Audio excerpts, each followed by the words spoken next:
இவ்வாண்டின் பிற்பகுதியில் 1 litre Ron 95 ரக பெட்ரோலின் விலை 1 வெள்ளி 99 காசுக்கு குறைக்கப்படும் என்று அரசாங்கம் அறிவித்துள்ளது.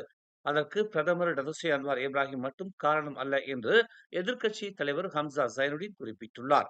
உலகளாவிய நிலையில் எண்ணெய் விலை வீழ்ச்சி கண்டதால் தான் அரசாங்கத்தால் விலையை குறைக்க முடிந்தது என்றும், தாய்லாந்து உட்பட இவ்வட்டாரத்தில் உள்ள பல நாடுகள் கடந்த சில வாரங்களுக்கு முன்பாகவே தங்களின் பெட்ரோலின் விலையை குறைத்து விட்டதாகவும் ஹம்சா சுட்டிக்காட்டினார். உலகளாவிய எண்ணெய் விலைகள் ஏற்கனவே வீழ்ச்சி அடைந்த நிலையில் உள்ளன. அதனால்தான் ரோன் 95 ரக பெட்ரோல் விலையை குறைக்க முடிந்துள்ளது என்று அவர் கூறினார். அதற்கு அன்வார் மட்டும் காரணம் அல்ல என்று நாடாளுமன்றத்தில் நேற்று நடைபெற்ற செய்தியாளர்கள் சந்திப்பில் பெர்சாத்து கட்சியின் துணைத் தலைவருமான அவர் சுட்டிக்காட்டினார். 1 லிட்டர் பெட்ரோலின் விலை தற்போது 2 வெள்ளி 5 காசாக உள்ளது.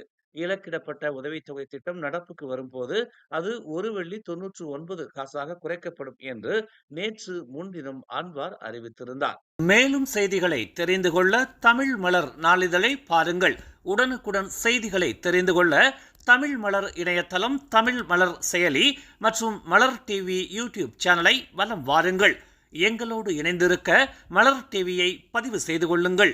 உறவுகள் மகிழ்ந்திட விருப்பம் மற்றும் பகிர்வு சேவையை சொடுக்கிடுங்கள்.